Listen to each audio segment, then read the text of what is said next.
11:36 de la mañana. Continuamos con muchísimo más de su programa Café Vital. Bueno, como les decía, ¿no? Ganó Donald Trump, no contra todo pronóstico, porque la matriz era que estaba la cosa empatada, pero sí superó, digamos, los puntos, ¿no? Que daban, digamos, las grandes televisoras o estas empresas de información o los medios como tal, ¿no? Entonces, bueno, veremos, ¿no? Veremos cómo se presenta la situación en este sentido. En este caso, pues bueno, tenemos aquí a Arlene Flores, que nos va a hablar acerca de, bueno, de cómo se presenta aquí el panorama. Bienvenida, Arlene, ¿cómo te encuentras? Hola, todo bien, todo bien. Y bueno, muy pendiente de lo que va a suceder en Estados Unidos debido a este triunfo de Donald Trump y por supuesto lo que va a pasar tanto para América Latina como para el mundo, porque bueno, el triunfo de un presidente de Estados Unidos tiene un poder y una influencia en todo el mundo. O sea, sí. No podemos, el hecho de decir de que, ay, bueno, eso no nos importa porque no es Venezuela, o por supuesto que sí afecta tanto a América Latina como al país, al mundo entero, ¿no? Sí. Entonces todos estábamos muy pendientes de estas elecciones. Cuando estuve allí, hace casi un mes, vería Víctor, y estuve en entrevista contigo. Más o menos, ¿verdad? Sí, sí. Bueno, técnicamente estaban empatados según las encuestas. Sí, Kamala repuntaba por un porcentaje mínimo. Sin embargo, el desarrollo de las elecciones y el voto popular le dio ese triunfo, bueno, y también el colegio electoral le dio ese triunfo a Donald Trump por encima de un 2% porcentual, que bueno, en cuanto a votos, 226 Harry y 312 Trump, y bueno, casi todos los estados se pintaron de rojo. Sí, exacto. Oye, ¿qué crees tú que puede haber sido los errores de la campaña de Kamala, no? Porque, bueno, lo que se veía que iba a estar muy reñido, que iban a pasar cualquier cantidad de días, digamos, con los resultados, pero no fue así. Sí, bueno, indiscutiblemente la entrada tardía a la carrera electoral de Kamala Harris le quitó mucho poder. O sea, ella se incorporó faltando 100 días a las presidencias y de verdad que en 100 días prepararse y conseguir el apoyo popular y poder recorrer el país, le faltó mucho tiempo. O sea, le faltó tiempo, cosa que Trump, por supuesto, aprovechó. Recordemos que él estaba en campaña casi que desde que había perdido las elecciones prácticamente, porque nunca desapareció de la escena política ni de la opinión pública. Siempre estuvo, y más con casos, por ejemplo, que lo acusan, siempre estuvo como que muy presente, tanto en medios como en las redes, en la opinión pública siempre estuvo presente. Entonces, para Kamala Harris, bueno, para ella, por supuesto, fue un error no haberse presentado como candidata presidencial antes. Además que también hay temas internos como la situación económica, el tema de la inflación, la falta de progreso en algún problema social, el tema también migratorio. O sea, eran temas allí que representaban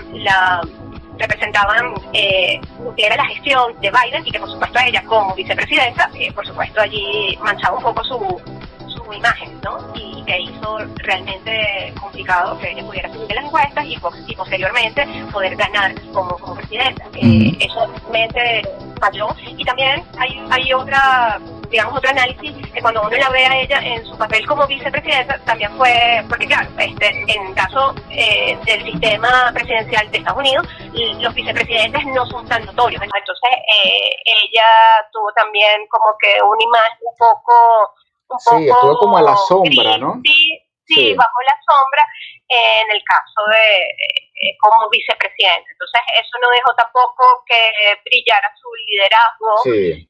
Y eso fue sin duda. Indudablemente allí pesó.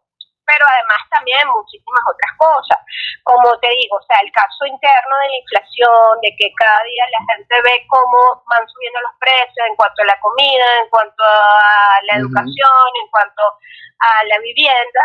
Todo eso, lamentablemente para ella era parte de su gestión, aunque no era presidenta, pero bueno, viniendo como vicepresidenta y por el tema de su partido demócrata, que era el que estaba en el poder. Entonces, nunca se vio como un agente de cambio, como una gente que podía revertir todo lo que estaba pasando, aunque sin embargo déjame decirte que en términos macroeconómicos Estados Unidos está bien, el Producto Interno Bruto, se mejoró la tasa de empleo, pero cuando lo vemos en lo micro, que es lo que la gente, el pueblo entiende y le afecta, si vemos que había inflación, de que los productos cada día estaban más caros, todo este tema que he venido contando. Entonces, el votar por ella era como votar por esta misma gestión de Biden, ¿me entiendes? Y eso indudablemente allí le pasó factura. Sí, muchos factores, y de hecho ya el Partido Demócrata pues venía y todavía está con una crisis porque no hay un liderazgo de relevo. De hecho, el mismo Partido Republicano tampoco lo tiene, porque tú te preguntas, después de Donald Trump, y fíjate ¿quién? ¿no? Eso es importantísimo, Víctor, porque te das cuenta que incluso Trump, a pesar que ganó, pero cuando vemos cuántos millones de votos sacó en el 2016, por ejemplo, él sacó 74 millones de votos.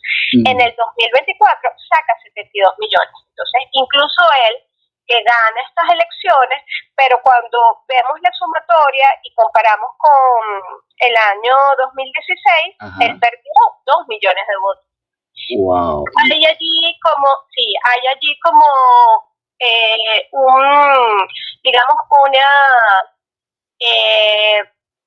una parte de apolítica que tiene la gente, que siente el pueblo estadounidense, que no está ni a favor de los demócratas ni a favor de los republicanos.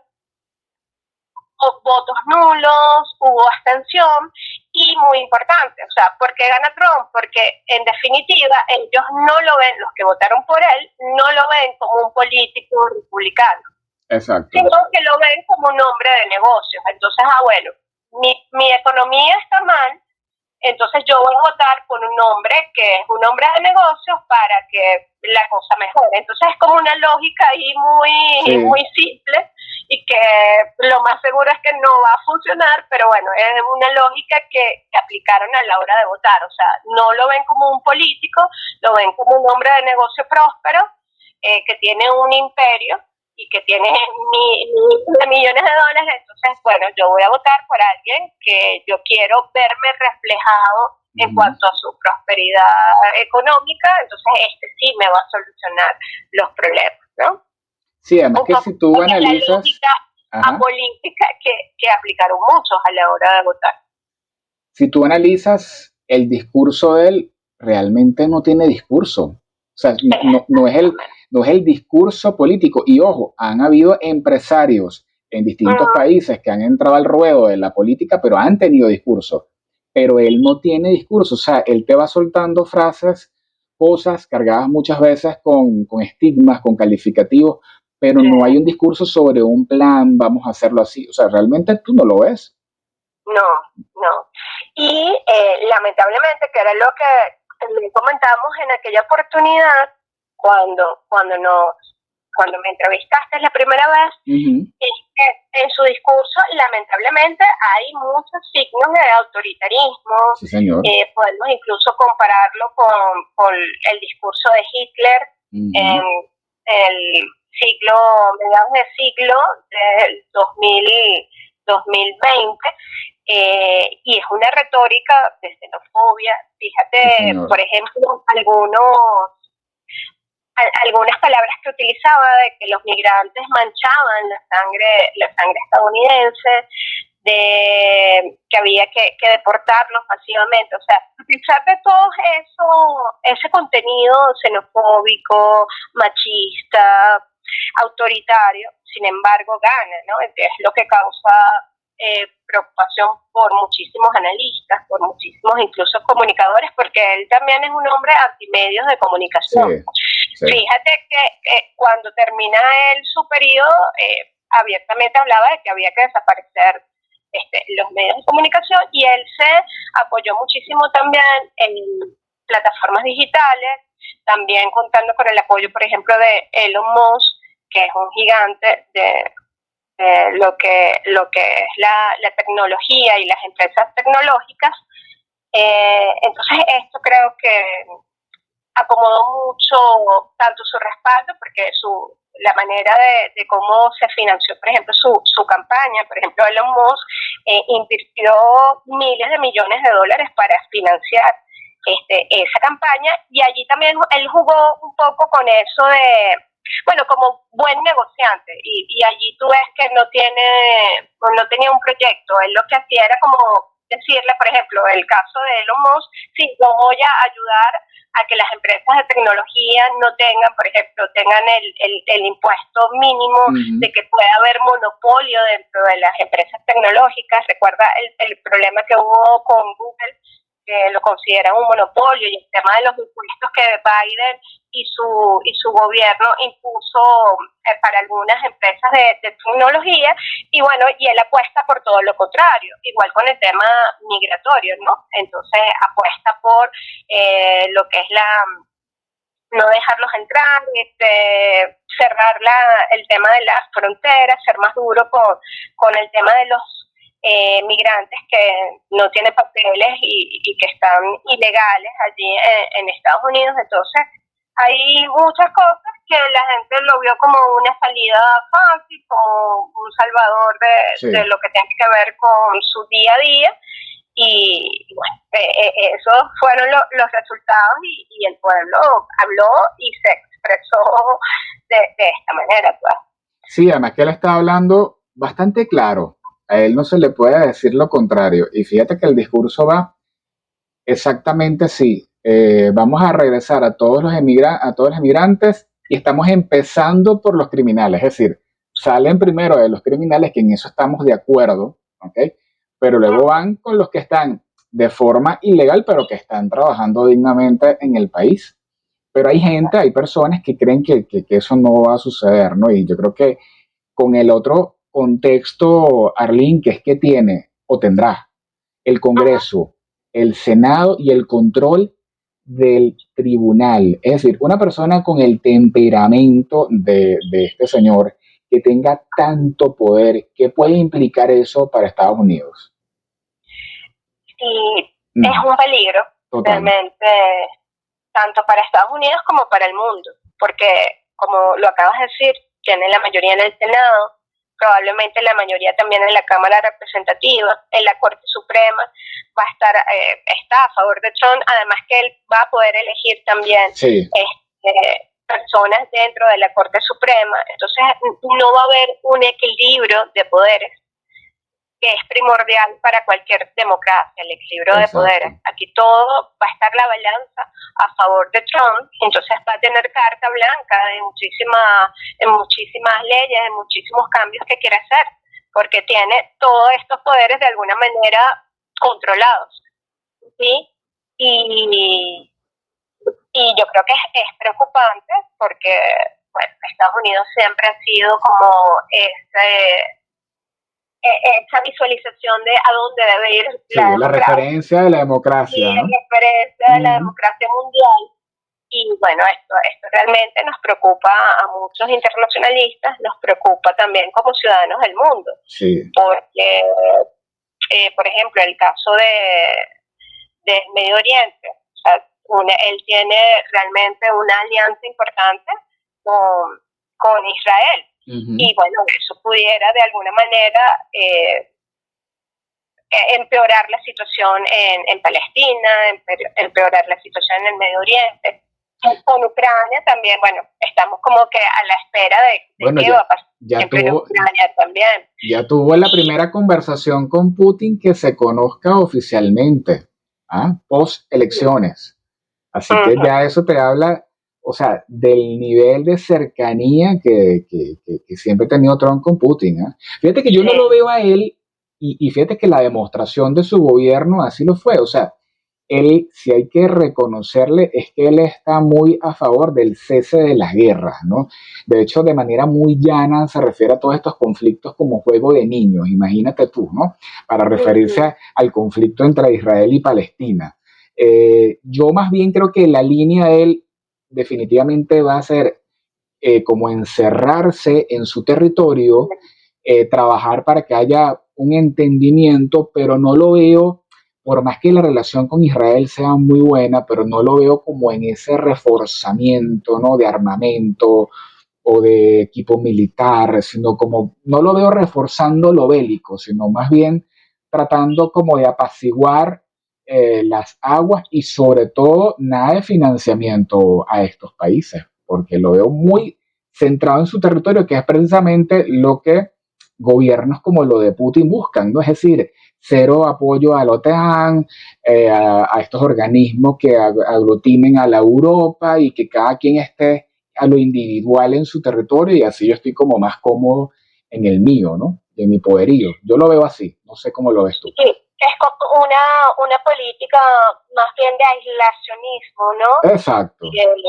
Sí, o sea, concentrarse en Estados Unidos, en darle orden, entre comillas, a Estados Unidos y bueno, de alguna manera América Latina, que él se concentró mucho durante su primer mandato en América Latina, también muchos analistas opinan y comparto esta opinión, él va a estar como que un poco separado o dejar un poco América Latina suelta allí y él concentrándose en Estados Unidos, sí, y esto comparto el pensamiento que tienes tú, ¿no? Sí. Igual con el tema de las guerras, aunque él abiertamente, por supuesto que habla del caso de Ucrania, del caso de Medio Oriente, yo creo también eso, que él va a negociar de alguna manera bajo cámara, va a negociar con Putin, porque él como que se entiende mucho con los hombres de poder. Sí, lo que llama hombres fuertes. Sí, él admira la fortaleza de los líderes independientemente y eso John Bolton, que fue su asesor, que estuvo cercano, lo dijo en un libro. Eso no son especulaciones de redes. Más allá de si es izquierda, si es de derecha, es decir, si el gobernante tiene fortaleza, tiene carácter, tiene poder, él admira eso. Por eso hay cierto sector de la oposición que tiene demasiadas expectativas en las decisiones de este señor, que yo siempre digo, mire, vean sus acciones. Sí, y ahí es donde volvemos a decir, los problemas de cada país definitivamente los tiene que resolver de la mejor manera, en el marco de la Constitución, cada país, porque es que cada país tiene demasiados problemas como para ocuparse del otro, ¿no? Y las referencias históricas. Estados Unidos tiene bastantes problemas hoy en día. Y le aplica esa idea y esa de American First. Exacto. Primero nuestros problemas internos y después entonces nos enfocamos en lo demás y el caso, muy bien, como tú lo dices, el caso de Putin, el caso de los hombres fuertes, yo creo que él también pudiera aplicar lo mismo en el caso de Venezuela. A pesar que incluso dijo de que no descartaba, pero recientemente dijo eso, que no descartaba una acción en Venezuela, quizás yo creo que él pudiera resolverlo de una manera más bajo perfil, entendiéndose y de alguna manera pactando con el gobierno actual, donde pudiera entonces proponer algún acuerdo migratorio, porque además le interesa llegar a un acuerdo migratorio con Venezuela, y quizás también conseguir algunos negocios a nivel de inversiones para sus amigos en cuanto al tema petrolero, por ejemplo. Sí, así es. Yo creo que el tema del petróleo es lo crucial y fíjate tú que su silencio habla. En todo este periodo no ha hecho ninguna referencia a los altos líderes de la oposición y es muy llamativo cuando en su primer periodo fue tan combativo, ¿no? Y hablaba, por ejemplo, de cosas como todas las opciones están sobre la mesa. Bueno, ni la palabra opción lo ha dicho hasta ahora, ¿no? Entonces, yo lo que creo que definitivamente la vía es esa, o sea, en entenderse con el gobierno de Venezuela en términos de petróleo, en términos de cómo o cómo mi país, es decir, Estados Unidos, se puede ver beneficiado y, bueno, me ocupo de mi economía, del tema de los migrantes y, bueno, dejo a cada país, pues, resolver su situación. Yo creo que definitivamente esa es la vía y tiene mucho que ver la cercanía con Putin, que es un aliado, es un amigo de Venezuela. Entonces, todas estas uniones ya lo dicen todo, ¿no? Sí, una política muy pragmática en Total, cuanto a la sí, política internacional que él empezaría a gestionar, ¿no? Desde su segundo mandato. Y estoy totalmente de acuerdo contigo en ese análisis, ¿no? La cercanía de Rusia con Venezuela y esa política pragmática más bien de acercarse a esos hombres duros en vez sí, de enfrentarlos, por allí creo que sería realmente, además que no le interesa generar más guerras, exacto. Sí, definitivamente porque que no está en la lista. económicamente eso no Exacto, sería positivo para Estados Unidos así y menos es. para él, pues que piensa primero en conseguir esa, esos intereses económicos que estén de alguna manera resguardados. Sí. ¿Cómo crees tú que debería ser, volviendo al tema interno de Estados Unidos, la posición de Kamala después que, bueno, que Donald Trump sea juramentado presidente? ¿Crees tú que será activo? ¿Crees tú que será más a los Hillary Clinton, que bueno, se retiró y prácticamente que de ella no sabemos más nada? Porque es grave lo del tema del Partido Demócrata si no hay ahí, si Un Kamala, relevo, ¿verdad? total, total, porque Biden se irá en el mejor de los términos y con respeto a descansar, a dormir y tal, pero ¿cuál es la figura activa del Partido Demócrata que va a estar combatiendo las decisiones polémicas que seguro van a venir con un gobierno de Donald Trump, ¿no? Sí, yo creo que yo a Kamala la veo quizás que ella pueda permanecer como un líder opositor. Yo pienso eso porque, bueno, yo la vi como bien concentrada en tratar de generar cambios, Sí, de hacer cambios tanto a nivel económico como a nivel social y político en Estados Unidos. Creo que le faltó tiempo, sí, como lo dijimos al principio de la entrevista, se presentó como, y quizás, porque al principio siempre se dijo, no, es que Biden va a estar en un tiempo y la que va a ser presidenta o la que va a mandar realmente es Kamala. Yo no sé si tú recuerdas sí. cuando eso se dijo a principio Ujú. de su mandato. Y sin embargo, todo el mundo quedó así como que, bueno, y Biden se va a relanzar. O sea, después de todos estos problemas de salud, del tema también bueno, de su vejez. Sí, Y fue así como que rarísimo eso. Sin embargo, bueno, después sí se dieron cuenta y tuvo que retirar su reelección. Pero yo a Kamala siento que ella quedó con un mal sabor allí y yo creo que ella puede continuar. Además que sería maravilloso que ella desde la oposición pudiera de alguna manera velar por los intereses del pueblo estadounidense ujú, y tratar de que Trump pueda hacer claro, un mejor mandato, ¿no? Y sobre todo viendo de que va a tener el control casi de todos los así poderes. es.